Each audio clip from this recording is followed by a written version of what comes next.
Campestre, la vida de Baja California en la pantalla. Muchas gracias por estar en nuestra sintonía. Bienvenidos a Salud Sin Frontera. Mi nombre es Getsemani Bustillos y en esta ocasión tenemos de invitado al doctor Francisco Javier Cisneros, cirujano general. Bienvenido, doctor. Muy amable por la invitación y mucho gusto estar aquí con ustedes. Muchísimas gracias. Y bueno, el tema de hoy es seguridad del paciente en un entorno hospitalario. Prepararnos para una contingencia es vital. Y cuando nosotros estamos en un hospital, pues bueno, esto no es excepción. Y por ello el doctor nos va a comentar hoy acerca del tema. Doctor, ¿por qué es importante difundir el tema de seguridad del paciente? Ok. Principalmente el tema de seguridad del paciente y la calidad del paciente son temas que actualmente uno escucha en la radio, a veces como eslogan de publicidad de ciertos hospitales, de ciertos médicos, pero realmente no se profundiza en el aspecto de qué es cada término. Por ejemplo, se habla mucho del término de calidad, que también es importante, pero calidad se refiere un poquito básicamente a lo que es la satisfacción del paciente después, por ejemplo, de un procedimiento, si mi satisfacción fue adecuada del procedimiento que me hicieron, pero la seguridad hospitalaria o la seguridad se refiere a que cuando yo piso un hospital, el proceso de atención médica no me vaya a afectar. Entonces, yo creo que es muy importante y por el hecho que en algún momento de la vida vamos a tener que tocar un hospital. De hecho, lo hacemos desde el momento que nacemos, ¿no? Claro. Ahí es nuestro primer contacto, pero durante el transcurso de la vida tenemos contacto con hospitales. Tocar el término muy importante, lo de por qué se certifican los hospitales o qué es el término de certificación de hospitales, es el que vamos a tratar en este momento. Claro, doctor. Y bueno, ¿nos podría platicar, hay antecedentes relacionados a la seguridad del paciente? Ok, sí, claro. Sí, estudios de la Universidad de Harvard, de la Universidad de Nueva York y de Ohio, empezaron a detectar en ciertas estadísticas de sus hospitales que ciertos pacientes tenían efectos o complicaciones o algún daño por la atención al proceso médico. ¿Okay? De ahí nace más adelante un segmento, una institución en Estados Unidos, que es la Joint Commission International, que ellos también empiezan a hacer un análisis de la situación y establecen medidas para poder evitar esos daños. ¿Okay? Eso fue más o menos en el 2007. En México también hay un consejo de salubridad general, que es el que certifica los hospitales en México, y se empezó a partir del 2009. Realmente, si se fija, desde el 2007-2009 es poco el tiempo que se ha estado manejando lo de hospitales o seguridad hospitalaria, ¿no? Sí, realmente es muy poco. Y bueno, doctor, ¿nos podría platicar por qué surge, digo, además de esta cuestión de que puede haber un riesgo cuando un paciente visita un hospital? ¿Cuál es, vamos a decirlo, la médula de comenzar a difundir o poner muchísimo énfasis en este tema, que es vital en nuestra sociedad? Ok, pues básicamente empezando con lo que dice la Organización Mundial de la Salud, que dice que el riesgo de volar en un avión o obtener una muerte en un avión es de 1 en 10 millones. Y ahorita vamos a ver lo que es la estadística en los hospitales, ¿no? También el hecho de que uno el día de mañana ingrese al hospital, y eso estoy hablando de cualquier hospital del mundo, la probabilidad de que uno presente una lesión o un efecto adverso por el hecho de la atención es de 1 en 10. ¿Okay? Y por ejemplo, el hecho de que tú ingreses a un hospital, la probabilidad de muerte es de 1 en 300, a comparación de un avión que es 1 en 10 millones. ¿No? Claro. Entonces, por eso es tan importante y a veces lo que escuchamos en los consejos de los médicos, que el entrar a un hospital, aún sea como familiar o como visitante, tiene sus riesgos, ¿no? Por ejemplo, en el caso de un visitante, el riesgo sería algún contagio de alguna enfermedad que haya presente en el ambiente. Ya sea por que el visitante se enferme o que el visitante enfermo contamine a un paciente hospitalario. Por supuesto. Y doctor, bueno, ¿cuáles son las medidas de seguridad que se están tomando en los hospitales para poder prevenir? Ok, perdón, antes me gustaría tomar un tema de, también igual, en el sentido de la seguridad hospitalaria tiene que ver mucho también, hay millones de infecciones en el mundo por el hecho de atenderse en hospitales. Lo que dice la Joint Commission, que probablemente el 50% de esos millones de infecciones hospitalarias se podrían prevenir únicamente con el lavado de manos del personal de salud y de los pacientes familiares, ¿no? O el uso de gel antibacteriano. Y recordemos que pues, es importante evitar una infección hospitalaria por el hecho de que son bacterias que son muy resistentes a antibióticos y que tienen una posibilidad de mortalidad muy alta, ¿no? ¿Y cuáles, doctor, abordando ya este tema de la prevención, cuáles son los padecimientos que se pueden contagiar dentro de un hospital, los más comunes? Ok, realmente son enfermedades de transmisión aérea, ¿sí? Igual enfermedades por contacto pues, con secreciones o con líquidos corporales, ¿no? ¿Y cuáles serían estos padecimientos? Bueno, neumonías, tuberculosis, depende del tipo de hospital, ¿verdad? O sea, si es un hospital general donde hay pacientes de todo tipo, las respiratorias, neumonías, tuberculosis, ese tipo de cosas, ¿no? Y bueno, regresando un poco a la pregunta que le habíamos comentado anteriormente, ¿cuáles son las medidas de prevención a las que están sujetas estos hospitales para poder atender brindar una seguridad a su paciente? Al igual que las empresas normales, financieras y económicas que tienen procesos de auditoría, existen empresas o organismos internacionales y nacionales que hacen procesos de auditoría a los procesos mismos del hospital. O sea, ven que tanto el proceso de atención del paciente es adecuado. Y llamamos a un proceso de atención del paciente desde el momento que el paciente ingresa al hospital, cómo se identifica, cuando lo canalizan, cómo lo preparan de su ropa, cómo lo llevan a quirófano. Cada uno de esos aspectos es un proceso que debe estarse vigilando, ¿no? Y me imagino entonces que se someten a una auditoría, como usted lo estaba comentando, para verificar que los procesos que se están realizando, están brindando seguridad a su paciente. Claro. De hecho, para poder probar que un hospital tiene esos procesos, la Young Commission, que es la que habíamos platicado de ella, que es la que en todo el mundo y en Estados Unidos hace este tipo de verificaciones y trata de estandarizar los procesos de atención médica en todo el mundo. ¿Okay? De hecho, si un hospital está certificado por la Young Commission, en Estados Unidos, en Brasil, en México, en Puerto Rico, quiere decir que la atención es estandarizada, que es igual. ¿Okay? Por supuesto. Y bueno, en México entonces comenzó también en 2009 a aplicarse el Consejo de Salubridad General, junto con el Sistema Nacional de Certificación de Atención Hospitalaria. Y digo, realmente el tiempo que tiene este proceso en México pues es poco, ¿no? Claro. Y bueno, doctor, ¿nos podría comentar acerca de en la región, o en el país, primeramente, cuántos hospitales cuentan con esta certificación? Sí, ahorita alrededor de 2 hospitales y hay alrededor de 6 en proceso de certificación. ¿En todo México? No, en Baja California. En Baja California. Pero en Baja California, entonces, hay 2 ahorita hasta el momento. Ajá, y 6 en certificación. Y 6 en proceso de certificación. Excelente. Bueno, este tipo de certificados, nosotros, ¿dónde podemos consultarlos? ¿Qué hospitales ya los tienen? De hecho, para detectar los hospitales que están certificados en México, hay que entrar a la página del Consejo de Salubridad General, ¿sí? Y ahí viene una de los hipervínculos, viene hospitales certificados, ¿no? Y ahí podemos nosotros encontrarlos. Ok, igual en la Young Commission, en la página de Young Commission, tiene su pestaña o su vínculo de hospitales certificados. Por supuesto, y que, por ejemplo, en este caso, las personas que a lo mejor salen de viaje fuera del país, claro, es importante también tener en cuenta pues esta información. Claro. Sobre todo porque me imagino, dependiendo el país, dependiendo de la región, hay ciertos padecimientos, ¿no? Claro. No, igual les voy a presentar una diapositiva donde se ven las imágenes de cuando la Young Commission o el Consejo de Salubridad General certifican un hospital, les dan derecho a poner un logo, ¿no? Excelente, doctor. Bueno, pues muchísimas gracias. Okay. Vamos a ir a un corte comercial y más adelante regresamos con más información relacionada a la seguridad del paciente en el espacio hospitalario.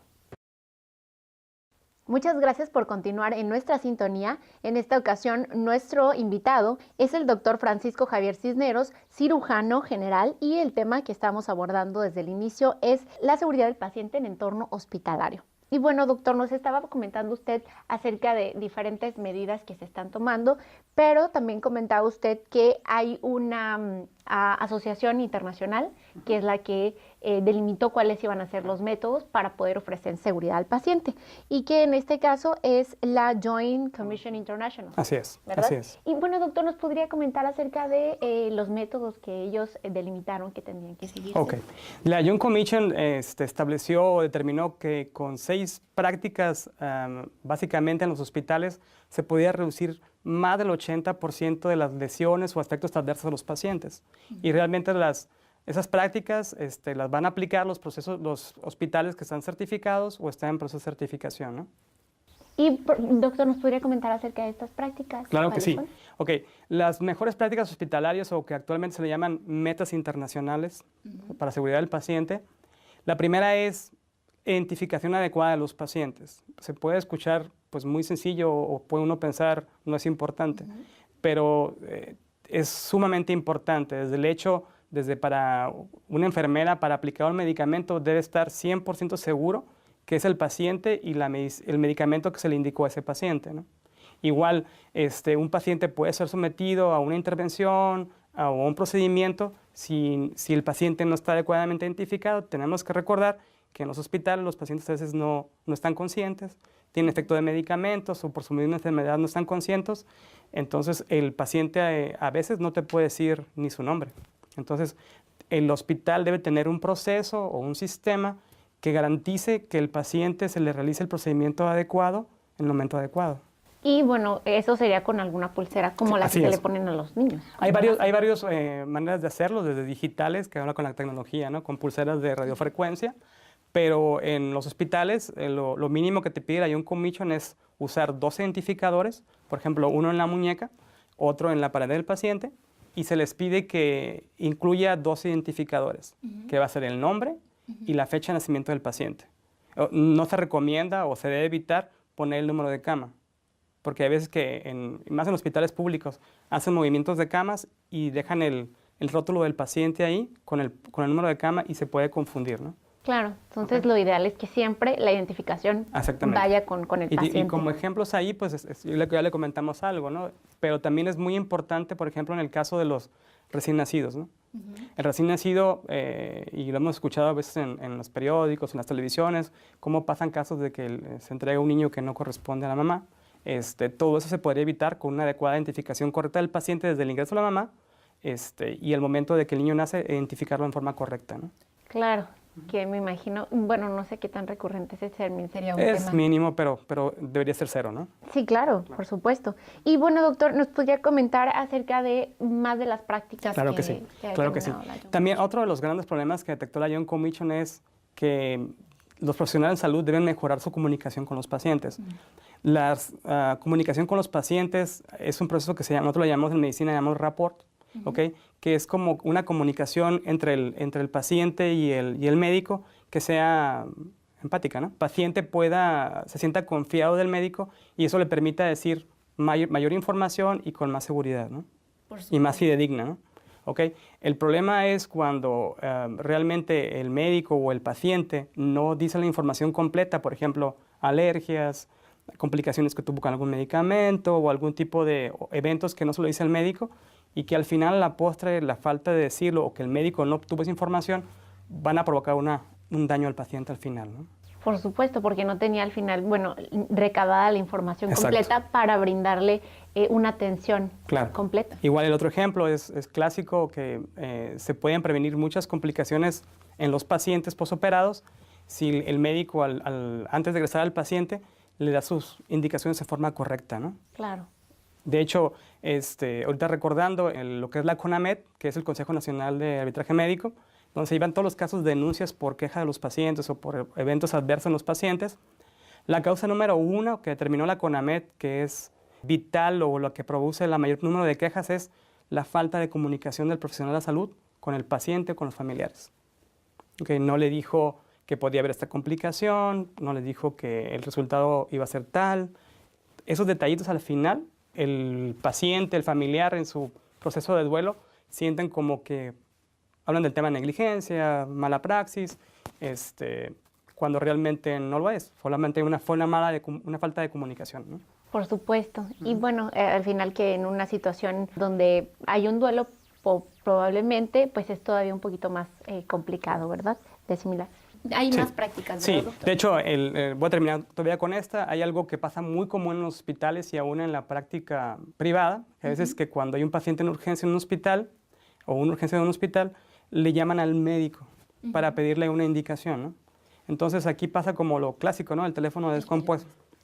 Y al pasar esto, a veces el que recibe la llamada puede equivocarse por medicamentos muy parecidos o la dosis del medicamento que va a administrar al paciente no va a ser la correcta.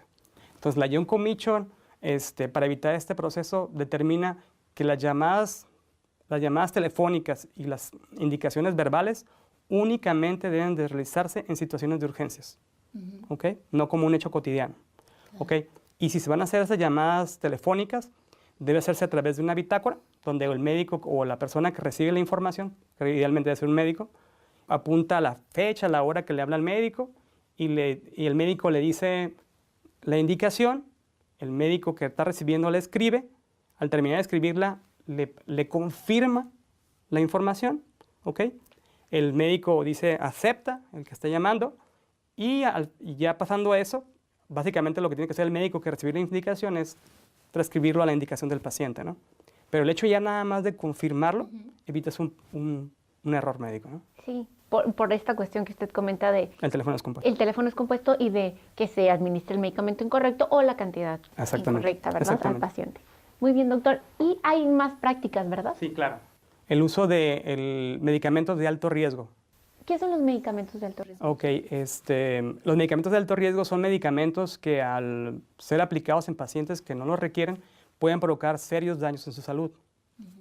Son eso, básicamente. Los medicamentos de alto riesgo principalmente son medicamentos electrolitos, se llaman. Son minerales que se administran a los pacientes y que en las ampolletas vienen en concentraciones muy grandes. Tienen que diluirse en mucho líquido para poder aplicarse. Y realmente tiene que hacerse un cálculo de cuándo se va a aplicar. Hay veces que por alguna falta de sistematización del proceso, aplican las ampolletas sin diluir, ¿no? Sin diluir. Okay. Entonces, ese es un medicamento de alto riesgo. Para evitar ese tipo de cosas, la John Commission también da ciertas instrucciones que, por ejemplo, los medicamentos de alto riesgo les debes de poner un sello al medicamento rojo, como indicándolo, clasificándolo como de alto riesgo. Igual, hay medicamentos que son muy parecidos y que realmente en su función no tienen nada que ver. Un ejemplo, digoxina y dorixina. En una situación puede sonar igual. Entonces, la John Commission en este tipo de medicamentos debe crear el hospital alertas visuales. ¿Sí? Por ejemplo, pones la digo con mayúsculas y doxina con minúsculas. Y en la dorixina pones dori con mayúsculas y xina con minúsculas. Y eso evita ya ese tipo de complicaciones. Claro, por supuesto. Y que tal vez nos están escuchando y consideran que son aspectos muy sencillos. Claro.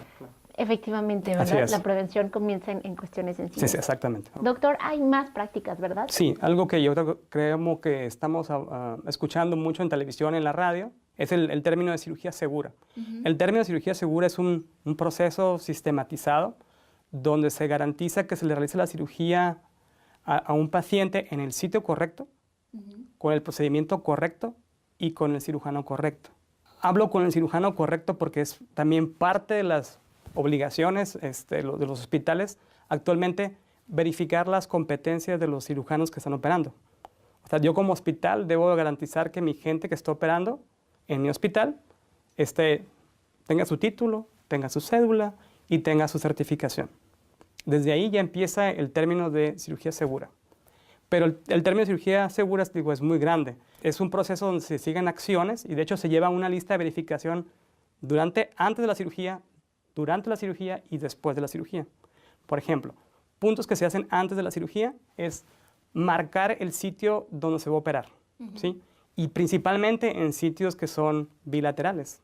Por ejemplo, si voy a operar una hernia inguinal derecha, hago una marca, puede ser una diana o una cruz, en el sitio que voy a operar. ¿Okay? Se recomienda también poner hasta las letras las iniciales del médico, ¿no? Porque en hospitales de grandes volúmenes o de alta concentración se pueden equivocar los pacientes, ¿no? Claro. Pero el médico va a detectar que no son sus iniciales, ¿no? Ni es su marca, ¿no? Por supuesto. Ok. Igual, todos los pacientes deben estar monitorizados, ¿ok? Conectados a instrumentos que nos garantizan que estamos vigilando su frecuencia, su saturación de oxígeno, ese tipo de cosas, ¿no? También igual debemos tener a disposición tanto sangre, los insumos médicos que necesitamos, igual que el equipo quirúrgico que va a operar esté completo, ¿no? Que no falte nadie, ¿no? Por supuesto. Y bueno, doctor, aún faltan dos prácticas más que están dentro de la metodología que propuso esta institución, que es la Joint Commission International, para ofrecer seguridad al paciente. Sin embargo, nos hemos quedado cortos de Claro. tiempo y nos encantaría que pues obviamente tengan toda esta información. La vamos a subir al portal de Salud Sin Fronteras, la pueden buscar en nuestras redes sociales. Y también cabe destacar que el doctor Francisco Javier Cisneros es asesor de proyectos médicos en New City Medical Plaza. Entonces, con esta tranquilidad, los usuarios que vayan a ser parte de New City Medical Plaza podrán vivir esta experiencia de seguridad del paciente y sobre todo de una institución comprometida. Claro que sí. Doctor, muchísimas gracias Al por contrario, venir y muchas gracias por la acompañarnos invitación. a Salud Sin Fronteras. Y bueno, nos despedimos y nos vemos la próxima semana. Mi nombre es Getsemani Bustillos. Esperamos siempre que esta información sea pues de utilidad para ustedes. Muchísimas gracias. Campestre, la vida de Baja California en la pantalla.